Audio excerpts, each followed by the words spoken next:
Bharuch railway સ્ટેશનને વધુ આધુનિક અને સુવિધાજનક બનાવવાના ભાગરૂપે સ્ટેશનના પ્લેટફોર્મ 1 ખાતે અદ્યતન સુવિધાઓથી સજ્જ ડિજિટલ લોન્જ તેમજ કન્વેન્શન સેન્ટરનું સાંસદ મનસુખ વસાવાના હસ્તે વિધિવત શુભારંભ કરવામાં આવ્યો છે। ભરૂચ રેલવે સ્ટેશન પર નવનિર્મિત ડિજિટલ લોન્જમાં મુસાફરોની સુખ સુવિધાનો ખાસ ખ્યાલ રાખવામાં આવ્યો છે। આ લોન્જ સંપૂર્ણપણે એર કન્ડિશન છે, જ્યાં મુસાફરો આરામથી બેસી શકશે। આ ઉપરાંત લોન્જમાં ખાવા પીવાની ઉત્તમ વ્યવસ્થા તેમજ રોજિંદા ઉપયોગમાં આવતી વિવિધ ચીજ વસ્તુઓનું વેચાણ પણ નિયત અને વ્યાજબી દરો પર કરવામાં આવશે। આ નવીનતમ સુવિધા શરૂ થવાથી ભરૂચ રેલવે સ્ટેશન ખાતે આવતા જતા હજારો રેલવે પેસેન્જરોની સુવિધામાં ધરખમ વધારો થશે અને મુસાફરી વધુ આરામદાયક બનશે। ભરૂચ રેલવે સ્ટેશનના આ મહત્વાકાંક્ષી પ્રકલ્પનો લોકાર્પણ ભરૂચના સાંસદ મનસુખભાઈ વસાવાના વરદ હસ્તે કરવામાં આવ્યું હતું। તેમણે રિબિન કાપીને આ ડિજિટલ લોન્જ અને કન્વેન્શન સેન્ટરને જનતા માટે ખુલ્લું મૂક્યું હતું અને રેલવે તંત્રના આ પ્રશંસનીય પગલાંને બિરદાવ્યું હતું। આ ગરિમાપૂર્ણ ઉદ્ઘાટન પ્રસંગે બીઆરસીના ડીઆરએમ રાજુ ભૂકિયા તેમજ સિનિયર ડીઆરએમ નરેન્દ્રકુમાર, રેલવે સલાહકાર બોર્ડના સભ્ય જીતેન્દ્ર રાજપૂત, રેલવે વિભાગના અન્ય સિનિયર અધિકારીઓ અને કર્મચારીઓ પણ મોટી संख्या में उपस्थित रहा था। नमस्कार। पिछले साल ही माननीय सांसद श्री भरूच आए थे, तभी अमृत भारत स्टेशन टीम के साथ भरूच का इम्प्रूवमेंट के कार्य हमने शुरू कराए थे और माननीय सांसद जी यहाँ आते हैं और बड़ौदा से भी हमसे बात करके निरंतर भरूच के इम्प्रूवमेंट के लिए हमसे हमेशा बात करते रहे हैं। इस स्टेप में बड़ा इंपॉर्टेंट सर ने कहा, जब हमने जैसे बड़ौदा का डिजिटल लॉन्च किया तो सर का इंस्ट्रक्शन था कि भरूच में भी एक अच्छा डिजिटल लॉन्च बनाया जाए। तो हमने यहाँ जो एक खंडर सी जगह पड़ी थी जो कि बड़ी बुरी हालत में थी, उसको हमने एनएफआर में करके यहाँ एक डिजिटल लॉन्च बनाया है जो कि बिल्कुल कन्वीनियंट है। जो सारे लोग इसी प्लेटफॉर्म पे आते हैं जो नॉर्थ जाने वाले होते हैं, मेन प्लेटफॉर्म है यहाँ का, और बड़े ही कन्वीनियंट रेट पे, बड़े ही रिजनेबल रेट पे इस डिजिटल लॉन्च फैसिलिटी के साथ रेस्ट करना और खाने की फैसिलिटी लोगों को मिल पाएगी, हमारे पैसेंजर्स को मिल पाएगी, तो बड़ा यूजफुल होगा।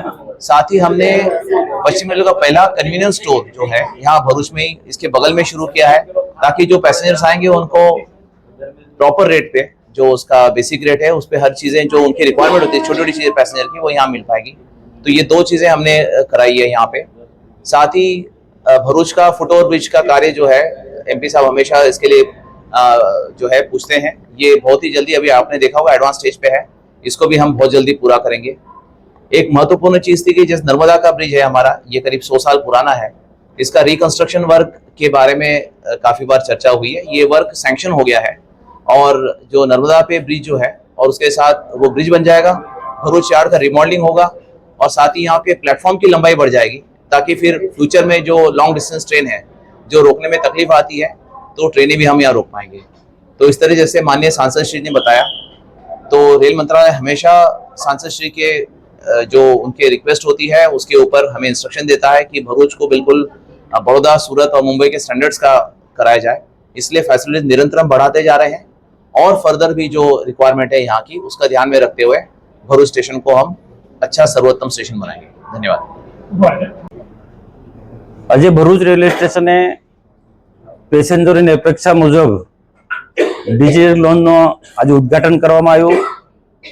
रेलवे स्टेशन ने तमाम प्रकार की सुविधा थी अमे सज्ज करी रह्या छे अने साथे साथे आज विश्व पर्यावरण दिवस है। पर्यावरण की जाणवणी, नवा वृक्षो उगाड़वा एना माटे भारत सरकार खूब कटिबद्ध है। देशना प्रधानमंत्री नरेंद्रभाई मोदी साहेब आग्रह है कि माँ के नाम पर एक पेड़, तो एने लईने समग्र देश ने गुजरात ની અંદર आज विश्व पर्यावरण दिवसे वृक्षारोपण कार्यक्रमों अलग अलग स्थान पर थई रह्या छे। आज भरूच रेलवे स्टेशन ने एक जगह पर जे खरेखर वृक्षों की जरूर है, अगाऊ पण वृक्षो रोपेला है, माणसों खूब उपयोगी थई शके छे, एवी जगह पर आज वृक्षारोपण कार्यक्रम रेलवे थकी एनु प्लानिंग करवामां आव्युं छे। तो टूंक समयमां त्यां पण अमे आ वृक्षारोपण कार्यक्रम अमे करी रह्या छीए अने बाकीना बधा ज लोकोने हुं आजथी अपील आपना मीडियाना माध्यम द्वारा अपील करूं छुं कि आपणा भरूच जिल्लानी अंदर औद्योगिक सेंटरो खूब मोटा छे, मोटा उद्योगो छे, तो अनेक प्रकारना उद्योगोना कारणे प्रदूषणथी मांडीने घणी बधी तकलीफो ऊभी थाय छे। तो एने रोकवा माटे एना माटे एक ज उपाय छे कि वधुमां वधु उद्योग जगतना लोको पण वृक्षो वावे અને માનવ જાતિના સ્વચ્છ સ્વાસ્થ્ય માટે આપણે ખૂબ ઉત્તમ પ્રકારની સેવા કરીએ। પર્યાવરણ દિવસ માટે તો બરાબર છે, આરા દિવસે જે કંપનીઓ દ્વારા પ્રદૂષણ એમના પર કેમ કોઈ કાર્યવાહી નથી કરવામાં? એ જે અમારા જ્યારે પણ અમારી પાસે આવી કોઈ પણ રજૂઆત આવે છે, કોઈ તો જિલ્લા સંકલન મીટિંગમાં પણ આ પ્રશ્ન ઉઠાવે છે, અને અન્ય કોઈ પણ જગ્યાએ જ્યાં પણ આવા કોઈ ફંક્શનો થતા હોય તો રેલવે અથવા તો ઉદ્યોગોને લગતા કોઈ પણ નાના મોટા કોઈ કાર્યક્રમ હોય ત્યાં પણ અમે સતત રજૂઆત કરીએ છીએ. આજે પહેલાના વર્ષો કરતા વર્તમાન પરિસ્થિતિની અંદર એટલી સ્થિતિ ખરાબ નથી. આ છે ઉદ્યોગ, જે આગ છે ત્યાં ધુમાડો તો છે ને, ધુમાડો છે તો આગ તો રહેવાની જ છે, પરંતુ એ પ્રજાના હિત માટે જે પણ કંઈક કડક હાથે કામ લેવાનું હોય તો અમે કામ કરી રહ્યા છે.